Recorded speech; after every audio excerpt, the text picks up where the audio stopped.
안녕하세요, 여러분. 가끔 이곳에 와서 인생의 재미를 덧대며 살아가는 아기 둘 엄마 36 아줌마입니다. 결혼은 올해로 7년 차입니다. 다름이 아니라 저도 고민이자 화가 나는 일이 생겨서 여러분의 목소리를 좀 들어보고 싶어 글을 남깁니다. 바로 제 시누 이야기인데요. 본론에 앞서 시누 소개를 좀 하자면 시누이는 제 남편과 3살 차이 나는 여동생이고요. 올해 35살입니다. 시누도 몇 년 전에 결혼을 해서 아기가 하나 있습니다. 그리고 제가 올해로 결혼 7년 차인데 시누가 30이 좀 넘었을 무렵 시댁 어른들이 결혼시키려고 애를 쓰셨는데 비혼 선언을 크게 해놓은 상태라 결혼을 하니마니 말이 많았습니다. 근데 몇 년 전에 속도 위반으로 급하게 결혼식을 올리고 아기도 낳고 하는 바람에 집이 한 번 뒤집어진 적도 있었죠. 아무튼 시누랑은 그동안 크고 작은 트러블 한 번 없이 잘 지내고 있습니다. 저랑 나이 차이도 그다지 안 나고 해서 편하게 잘 지냈습니다. 집도 저희가 두 집 다 시댁 근처라 자주 만나고요. 저는 이제 애들이 6살, 4살이어서 아기 키우는 고민은 끝난 시기라 한창 손 많이 갈 시누 아기를 자주 봐주고 있습니다. 시누가 산후 우울증이 조금 있어서 아기가 우는 소리를 들으면 크게 스트레스를 받으면서 눈물 증세를 보이길래 제가 그쪽 집에 가거나 시누가 우리 집을 오거나 하면서 아기를 자주 봐주고 있습니다. 횟수로 따지면 일주일에 5번 정도는 꼬박 만나는 것 같습니다. 사실 아기를 봐주고 그런 건 문제가 안 됩니다. 저는 애들을 워낙 좋아해서 애들이 시끌벅적한 집 분위기가 오히려 제 정서에 좋더라고요. 괜히 흐뭇해지고. 문제는 얼마 전이었어요. 정말 생각지도 못한 부분에서 화가 나니 얼이 빠지더라고요. 얼마 전에 시누가 우리 집에 오자마자 애 안고 오느라 정말 더웠다고 샤워를 했었고 사실 그날은 수건이 없어졌는지도 몰랐습니다. 나오자마자 낮잠을 자고 우리 집에서 저녁을 먹고 집에 갔습니다. 그리고 다음날 어머님께서 시누 집에 반찬 해놨다고 좀 가져가라고 하셔서 들렀는데 화장실 앞에 익숙한 수건이 있더라고요. 저희 집 수건이었습니다. 비슷한 건가 했지만 갑자기 과거의 기억이 번뜩 떠오르며 이 수건은 우리 집 수건이 확실하다는 확신을 하게 되었죠. 그 과거의 기억이 뭐냐면 예전에 시누가 결혼 전에 자취를 했었는데 반려견 한 마리를 키웠습니다. 그 반려견이 작은 치와와였는데 한날 우리 집에서 밥그릇 하나를 집더니 이거 우리 강아지 밥그릇으로 써야겠다고 가져간 적이 있었거든요. 그때도 우리는 사람으로서 밥 담아 먹던 그릇을 개밥그릇 용도로 떠올리며 가져갔던 날이 좀 짜증은 났었지만 그릇 하나 가지고 뭐라고 하고 감정 상하고 하는 게 생각만 해도 귀찮아서 그냥 넘겼던 적이 있었거든요. 그때 한창 걔가 우리 집 그릇에 밥 먹는 것만 봐도 살짝 짜증났던 때가 있었는데 그 기억이 갑자기 크게 뇌를 때리면서 수건에 대한 확신이 생긴 거죠. 제가 이번에는 물어봤습니다. 이거 우리 집 수건 아니냐고.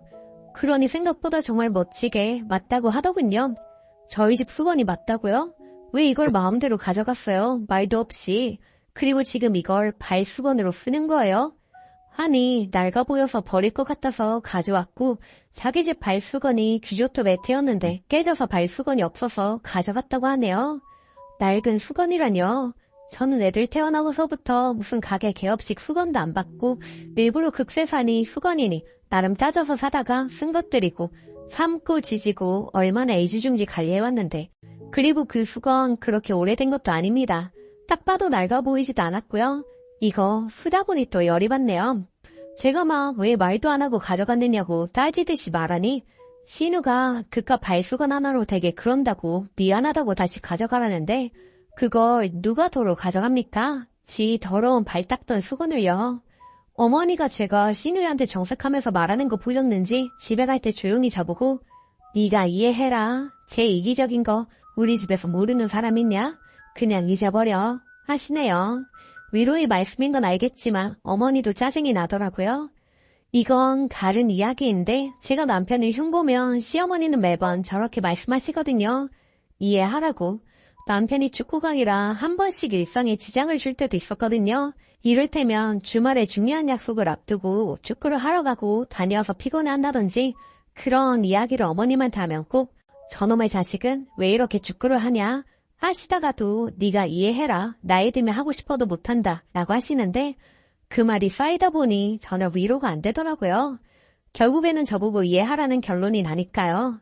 아무튼 수건으로 마음이 크게 상해서 한동안은 정말 신우 보기 싫을 정도였습니다. 가져간 것도 이해가 안 갔지만 그 뒤에 대처하는 것도 정말 무개념이라는 생각이 들었거든요. 저 같으면 미안하다 제대로 사과를 하고 새 수건을 사다 주던 아니면 다른 방식으로라도 진정성 있게 사과를 했을 것 같았는데 말이죠. 그리고 나서 계속 안 보고 싶었는데 2주 뒤에 하필이면 시어머님 생신이신 거예요. 어쩔 수 없이 시어머니 모임에서 신우를 만날 수밖에 없구나 생각은 하고 있었습니다. 그리고 시어머니랑 선물 명목으로 백화점에 갔다가 예전부터 생각해두었던 선물로 시어머니 팔찌를 사드렸습니다. 해드리는 김에 저도 목걸이 하나 사고 마치 원하는 제품이 매장에 있어서 어머님도 저도 착용하고 기분이 좋았죠. 그렇게 매장에서 바로 사드리는 일이 잘 없었는데 좋아하시는 모습을 보니 저도 뿌듯하고 그랬습니다. 그리고 저녁 식사 자리에 갔습니다. 어머님은 계속 좋다고 이야기를 하시더라고요. 나는 다른 기금속은 불편해서 못해. 목걸이랑 반지 이런 것도 씹을 때도 불편하고 영 거슬려서 안 하는데 팔찌만 좋아해. 그래서 정말 좋다. 팔찌도 너무 마음에 들고 디자인도 어쩜 이렇게 마음에 드냐 하고 아버님께서도 계속 자랑하고 우리 부부도 잘 어울린다며 맞장구를 치는데 시누이가 공감 못한다는 표정으로 앉아있더라고요. 아이고 꼭 백화점 많이 안 가본 거 티낸다더니까. 같은 제품이라도 온라인몰에서 사면 싼데 누가 정가 주고 사. 돈은 손해봤네. 쇼핑은 야무지게 해야지. 하면서 저녁 식사 내내 주절거리더라고요. 일단 생신 선물이라서 온라인보다는 백화점이 낫다는 생각이었거든요. 선물이니까 직접 보여드리고 사고 싶고 백화점이 믿을만 하잖아요. 팔찌니까 택배로 받기 꺼려지기도 하고요. 그랬더니 착용만 해보고 온라인몰에서 샀다면 돈을 아꼈을 거라고 누가 바보같이 백화점에서 그걸 사냐며 센스가 없다고 하네요. 백화점은 그냥 착용해보는 거고 제품명 알아와서 온라인몰에서 사는 거라고 하는데 기분이 박상하더라고요. 인기 상품인데 매장에선 마침 여유가 있었다고 하니 그 말을 믿느냐고 남들이 다 해봤던 헝거를 속아서 제값 주고 샀다고 온라인몰에서 사면 좀 기다려서 새거 받고 할인도 받았을 거라고 하는데 기분 좋게 선물 드리려고 하는데 왜 시비를 거는지 진짜 화가 나더라고요. 수건 사건 때문에 트집을 잡아서 그러는 건지 선물 주고도 기분이 안 좋았습니다. 가족들이 다 정작 선물 받은 사람이 좋다는데 네가 왜 난리느냐고 하는데 아니 답답해서 그렇지 백화점 이런 거 잘 모르는 거 너무 티나잖아. 속은 줄도 모르고 소비를 엉망으로 하니까 제대로 알려주는 거야 하더군요. 솔직히 백화점에서 물건 잘 안 사보긴 했죠. 그냥 백화점이라는 상징성이 있으니 어머님도 해드리고 저도 하나 산 건데 저렇게 계속 트집을 잡힐 만큼 제가 어리석은 소비를 한 건가요? 아니면 일부러 앞에 사건 때문에 트집을 잡는 건가요? 다들 정말 백화점에서는 착용만 하고 온라인몰에서 사시는지 제가 진짜 기금속 사본 건 결혼 때 예물한 게 달아서 뭘 몰랐나요? 진짜 화가 나서 이제 신우 얼굴 안 보고 싶습니다. 후기. 많이 속상했는데 여러분들에게 위로받고 나니 마음이 좀 풀리네요. 남편도 이번에 신우한테 쓸데없는 소리 한다고 크게 하는 소리 하고 시어머니도 웬일로 신우도 뭐라 하고 저한테 미안하다 하시더군요. 본인 선물 관련으로 괜히 분쟁이 일어났다 하시며 마음 풀지 마라 미안하다고 하시네요. 그래도 이제 신우랑은 안 마주치려고요. 그동안은 아이 봐주는 것도 좋은 마음으로 했는데 선의를 베푸는 사람만 그 마음을 알고 정작 본인은 모르니 그럴 필요가 없는 것 같습니다. 시어머니께도 말했고 본인이 더 챙기겠다 하더군요. 그냥 더 정주지 말고 서운해하지도 말아야겠습니다. 그러고 얼마 뒤 신우가 연락이 와서 요즘 왜 애들 보러 안 오냐고 하는데 정말 낯짝이 두꺼운 신우 같네요. 도와주다가 점점 집안 살림 없어질 것 같아서요 했더니 신우가 그깟 수건 하나로 째째하게 왜 그러냐고 비아냥대길래 앞으로 애들 잘 키우세요 하고 차단해버렸네요. 남편이 전화와서 대체 무슨 일이냐고 동생이 전화와서 온다길래 상황 설명을 했더니 저보고 그동안 고생 많았고 제가 원하는 대로 해준다고 하네요. 여기 댓글들 말처럼 호의를 베푸니 호구로 생각하고 너무 쉽게 생각하니 저도 호의를 베풀지 말고 앞으로는 저희 아이들만 챙기려고 합니다. 댓글로 쓴소리도 듣고 위로의 말도 듣고 모든 조언들 감사히 잘 새겨듣도록 할게요. 정말 감사합니다. 댓글. 내 거 내가 사는 거면 몰라도 선물인데 같이 가서 같이 고르고 팔찌 차고 데이트하고 밥 먹는 것까지 포함된 선물인 거죠. 온라인으로 쓱 택배 배송해주면 돈은 절약할지 몰라도 그 기분은 안 나죠. 절대 어리석은 소비 아닙니다. 제가 봐도 그 수건 사건 때문에 일부러 트집 잡는 것 같은데 상종하지 마세요. 두 번째 사연. 제목, 남들은 버릴 게 없다는 남편인데 저는 이혼하고 싶네요. 안녕하세요. 저는 결혼 15년 차입니다. 연애는 잘했지만 아기가 일찍 생겨서 서로 삐걱거림 없이 결혼도 잘했고 지금 아이들은 중학생입니다. 저는 지금 정말 지쳐있는 상태라고 할 수 있습니다. 지쳐있다기보다도 전원이 꺼진 것 같은 느낌이 듭니다. 남편에게 진지하게 이혼 요청 중인데 남편은 말도 안 된다며 난리를 치고 있는 상태라 솔직히 짐을 싸서 도망이라도 가고 싶은 심정입니다. 저희 남편 평판이 참 좋은 양반입니다.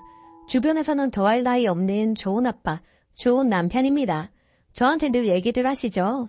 너희 남편 같은 사람이 어딨느냐, 떠받들고 살아도 되겠다. 저희 남편 특징을 써볼게요. 첫째, 술, 담배 안 합니다. 둘째, 대기업 직장인이고 관리직이에요.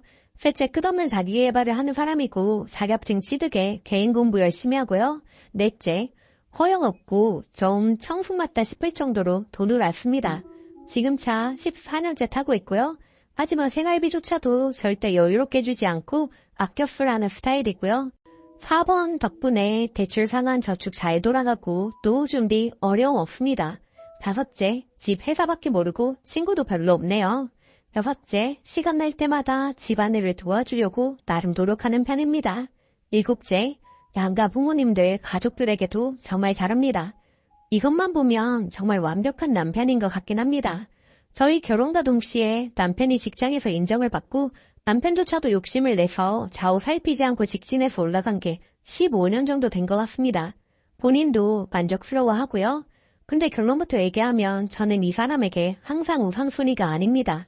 저도 압니다. 저도 직장생활도 하긴 했지만 직장이라는 게 어쩔 수 없는 거 압니다. 관리직을 맡으면서 그 사람의 모든 집중 포인트는 회사, 자기 업무가 되었고 여가인 자기 개발을 위해 이것저것 공부도 많이 합니다. 가족 바람 쐬러 나들이 가는 건 동기별 행사가 되었고 아이들도 아빠는 당연히 회사, 아니 공부 중인 걸 알고 있습니다. 지금도 자격증 시험이 얼마 남지 않아서 집에서 TV 보는 거, 음악 듣는 건 눈치 보인 지 오래이고요. 이 생활만 5년 된 것 같습니다. 한 번씩 머리 10kg 저희 둘끼리도 공연을 보러 가자거나 영화 보러 가자고 제가 제안을 하면 나도 가야 해 라고 대답하는 남편입니다. 그럼 둘이 가자는데 한 사람이 나도 가야 하느냐고 물으면 저는 혼자 가야 하는 건가요? 아니 물론 저도 친구, 지인 적지 않습니다. 하지만 남편하고도 시간을 보내고 싶을 때가 있으나 그럴 땐 남편은 항상 저보고 미안하다고 합니다. 이번 시험만 끝나면, 이번 일만 끝나면 같이 못 가서 미안하다, 이해해주라. 글 쓰면서도 화도 나고 짜증이 나네요. 그놈의 이해 좀 해주라. 저는 이 사람과 살면서 사랑한다는 말, 고생한다는 말보다 이해 좀 해달란 말을 훨씬 더 많이 듣고 살았습니다. 이건 남편도 100번 공감하고 자각하는 상황이고요. 아이들 어릴 때부터 나들이 사진을 보면 저희 새 모자만 있는 시간이 훨씬 많습니다. 어디 가서 한부모 가정이냐는 소리도 들었으니까요. 저렇게 회사뿐인 남편. 관리직이다 보니 팀원들 챙기느라 모든 에너지를 쏟으며 집에 와서 녹다운. 저만 보면 회사 때문에 힘들다며 회사 스트레스를 저한테 더 그리하며 풀고 싶다고 합니다. 그것도 이해해달라면서 시작한 겁니다. 그리고 제가 몸이 안 좋아 정기 추적하는 게 있습니다. 어제가 6개월 만에 있는 검진 날이었는데 15분 거리 대학병원에 아침에 가야 하는데 피곤하다며 이해해달라며 같이 가지 않았습니다. 교대 근무 중이라 아침에 퇴근한 상황이었어요. 저는 한숨을 쉬었지만 그냥 혼자 갔습니다. 밤새워 일하고 아침에 나와서 병원 가는 게 쉬운 일인가요? 하지만 그 열정에 그 거지 같은 대기업 직원의 남편은 결국 오늘 아침 지방에 편도 5시간 거리 팀원 장인어른이 돌아가셨다며 회사에서 동료와 회사 차량 배차로 바로 내려왔습니다. 팀원 경조사에 빠질 수 없다고요? 저보고 이해해달라고 좋게 얘기를 합니다. 이 상황도 다 어제 제가 참다 울며 서운하다. 내가 회사 팀원보다도 못하냐 얘기했더니 자기 입장이 그러하니 자기도 가고 싶어하는 거 아니니 저보고 이해해달라고 부탁한다는 겁니다. 이런 자잘한 일화는 거짓말 안 하고 수십 가지도 넘습니다. 제가 이해해야 하는 상황들이요. 그냥 저는 오히려 마음이 차분히 가라앉으며 정리가 다 되는 느낌입니다. 그냥 이젠 모든 걸 체념했습니다. 오히려 남편의 열정적인 직장 생활에 자기 생활에 제가 걸림돌이 되는 느낌입니다. 아빠 벌이가 좋으니 아이들도 아빠가 키우고 저만 조용히 이 집에서 빠지고 싶습니다. 어제 제가 진지하게 부탁을 했습니다. 이제 그만 나 그냥 놓아줘. 당신한테 서운한 것도 이제는 더 이상 없는 것 같아. 당신은 그냥 혼자 사는 게 맞는 것 같다는 생각이 들고 괜히 나 옆에다 두고 매일 미안해 소리 하지 말고 자기도 나도 서로 편히 사는 게 좋을 것 같아요. 회사 생활에 더 집중하고 더 당신 자신을 챙기며 살길 바래. 나도 나 자신만 챙기면서 아니면 나 챙겨주는 사람을 만나서 나도 사랑받고 살고 싶어. 서로 힘들게 하지 말고 애들도 많이 컸고 자기 밥 챙겨 먹고 아이들은 학교 학원 잘 챙겨 다니니 걱정 안 해도 될 것 같고 우리 생각해서 그나마 나쁜 감정 없을 때 정리하자. 제가 그렇게 조곤조곤 얘기를 했더니 남편이 펄쩍펄쩍 뛰면서 난리를 치더라고요.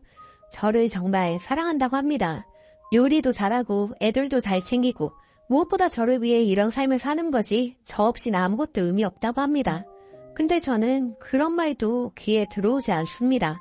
공감되지 않고 이렇게 15년 살았으면 많이 참았다고 생각합니다. 중학생 아이들 학원비, 각종 공과금 포함 생활비 230을 받으며 저는 하루하루 전전긍긍 지내는데 남편조차 초점이 가족이 아니다 보니 왜 이러고 살아야 하나 싶은 생각뿐입니다. 맞벌이 왜 안 하느냐는 분들도 분명 계실 거라고 생각합니다. 일 안 한 거 아니고 4년 정도 최근까지도 일을 하다가 그만두고 집에서 그동안 못한 저만의 시간을 보내면서 아이들 집안일 챙기며 지내고 있습니다. 그리고 저희는 큰아이가 장애가 있는 아이입니다. 옆에서 많이 챙겨줘야 하고 저는 솔직히 남편 벌이가 안 좋은 것도 아니고 아이 케어까지 미뤄두며 일까지 계속하고 싶지는 않습니다.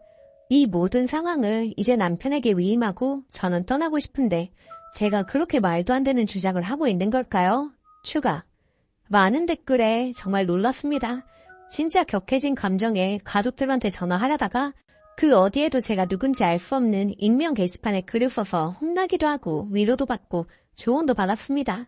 저는 저 좋은 소리 듣자고 쓴 글은 아닙니다. 따끔한 얘기, 싫은 얘기 다 각오하고 쓴 거고 오히려 저에게 이런저런 얘기해 주시고 온라인 상으로도 대화를 하는 게 더 속이 시원했습니다.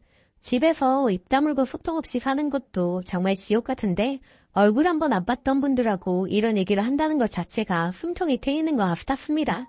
진심으로 감사드려요. 다시 일을 시작하라는 조언에 정신이 들어 일부터 알아보고 있습니다. 이혼하더라도 기본 바탕은 깔아놓고 해야 하는 게 더 맞다고 판단을 했고요. 저 와중에 남편 아이들 절대 포기 못할 겁니다. 저 성격 제가 잘 알죠. 기반 좀 잡아놓고 다음에 다시 얘기하고 결정을 할게요. 제 얘기 지나치지 않고 읽어주셔서 혼내주시고 위로해주셔서 정말 감사드려요. 그 한마디 말들 잘 품고 지낼게요. 후기. 오랜만에 인사드려요. 후기를 적는 만큼 어떤 이슈가 있었을 거라고 예상하시죠? 네, 하지만 저 이혼은 안 했습니다. 대신 남편이 많이 바뀌어 주었어요.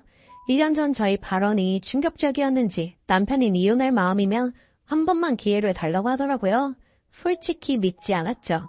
15년간 그렇게 살았는데 사람은 바뀌지 않는다 여겼지만 끈질긴 설득에 그래 한 번 기회라도 줘보자. 그래야 더 끝낼 구실이 생긴다고 생각을 했습니다. 그리고 남편이 육아휴직을 썼더라고요. 솔직히 좀 놀랬죠. 회사 안 가면 죽는다고 생각하던 그 사람이 휴직을 냈다는 것도 놀라운데 그 뒤로 제주살이를 하자고 하더라고요. 한 달만 해보자며 아이들을 시댁에 부탁하고 그렇게 제주살이를 했습니다.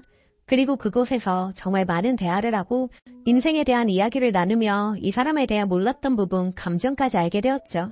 둘이 울기도 하고 웃기도 하고 돌아올 때는 친구가 되어서 돌아왔습니다. 그리고는 일주일에 한 번은 아이들과 꼭 다 같이 놀러가고 체험하고 외식을 하면서 시간을 보냈고 그렇게 휴직 6개월 동안 달라진 모습을 보여주더라고요. 그 시간 동안 참 많이 마음의 문이 열렸지만 다시 복직하면 돌아갈 거라는 생각도 했었습니다. 그런데 이 사람 정말 이혼만 하고 싶지 않았는지 1년 전과 참 다른 모습을 보여주더라고요. 요리도 직접 하고 청소도 하고 뭐든 제 위주로 시간을 쓸 수 있는 환경을 만들었습니다. 결론적으로 지금 저는 이 사람을 다시 받아준 상태입니다. 이제는 뭐가 더 중요한지 깨달은 듯하고 그게 저라는 걸, 우리 가족이라는 걸 깨달았다는 게 저도 느껴집니다. 그러면서 저도 무기력에서 벗어나게 되더라고요.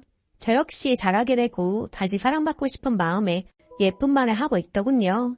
이제는 조금씩 삶의 의미를 다시 찾는 기분입니다. 문득 이곳에서 위로를 많이 받았는데 근황이라도 알려드려야 할 것 같아서 이렇게 글을 씁니다. 정말 감사했습니다. 댓글. 함께라는 포인트가 잘못된 남편인 듯 겉으로는 그럴싸한 가정을 위해 온 힘을 다하는 남편이자 아빠로 보이지만 실상은 타인에게 자기 인정 욕구가 가는 사람으로 보여지네요. 그런데 서운할 만해서 싸워야 하는 일이지 이혼할 일은 아닌 듯. 근데 마음이 지쳐서 이혼하고 싶어 하는 듯 합니다. 오늘 제가 준비한 사연은 여기까지입니다. 여러분은 어떻게 생각하시나요? 좋아요 눌러주시고 오늘도 낭만캐스터와 함께 행복한 하루 보내세요. 감사합니다.